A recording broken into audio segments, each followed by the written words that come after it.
சற்று முன் கிடைக்கப்பெற்ற மிக மிக முக்கியமான செய்தி ஒன்று வெளியாகியுள்ளது. 2026 சட்டமன்ற தேர்தலில் யார் முதல்வராக பொறுப்பேற்பார்? லயோலா காலேஜ் முன்னாள் மாணவர்கள் நடத்திய கருத்து கணிப்பின் முடிவுகள் வெளியாகியுள்ளது. பரபரப்பான இந்த கருத்து கணிப்பின் முடிவுகள் அரசியல் களம் மாறும் விதத்தில் அமைந்துள்ளது.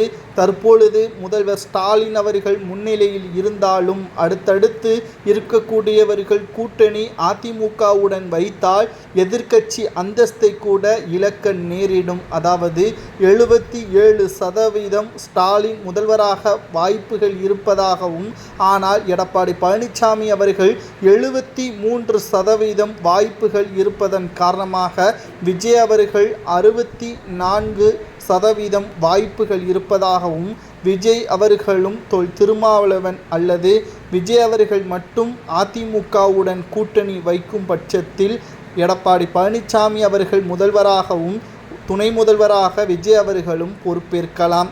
எதிர்க்கட்சி அந்தஸ்து கூட திமுக பெறுவது கடினம் என்ற தகவல் தற்பொழுது சமூக வலைதளங்களில் வைரலாக பரவி வருகிறது. மெஜாரிட்டியாக தற்பொழுது திமுக இருப்பதாக காட்டிக்கொள்ளலாமே தவிர, ஆனால் இது நிரந்தரம் கிடையாது. மக்கள் திமுகவை வெறுத்துவிட்டார்கள். திமுக ஆட்சி மீது நம்பிக்கை இல்லாமல் மாறிவிட்டது. சொன்ன வாக்குறுதியும் நிறைவேற்றவில்லை. அது மட்டுமல்ல, மக்களை முட்டாளாக்கும் நோக்கத்துடன் பல மக்களை அவமானப்படுத்தும் விதமாக அமைச்சர்களது செயல்பாடுகள் மக்களுக்கு கடும் கோபத்தையும் ஏற்படுத்தியது.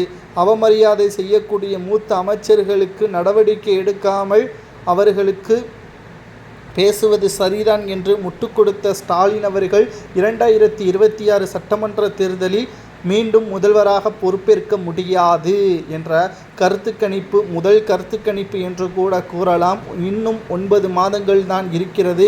திமுக ஆட்சியை இழக்கக்கூடியது. 2026 மார்ச் மாதம் இறுதியில் ராஜினாமா கடிதத்தை ஆளுநரிடம் கொடுப்பாரா என்பதை பொறுத்திருந்து பார்க்கலாம். ஆனால் இதில் மிக முக்கியமானது, விஜய் அவர்கள் மூலமாகத்தான் யார் ஆட்சி அமைக்க முடியும் என்ற ஒரு அரசியல் களம் உருவாகும் என்பதில் எந்த ஒரு மாற்று கருத்தும் கிடையாது.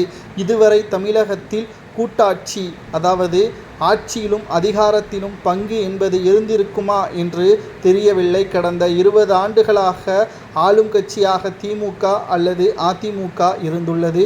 முதல் முறையாக கூட்டாட்சி முறையில் தமிழகத்தில் ஆட்சி அமைக்கப்படுமா என்பதை பொறுத்திருந்து பார்க்கலாம்.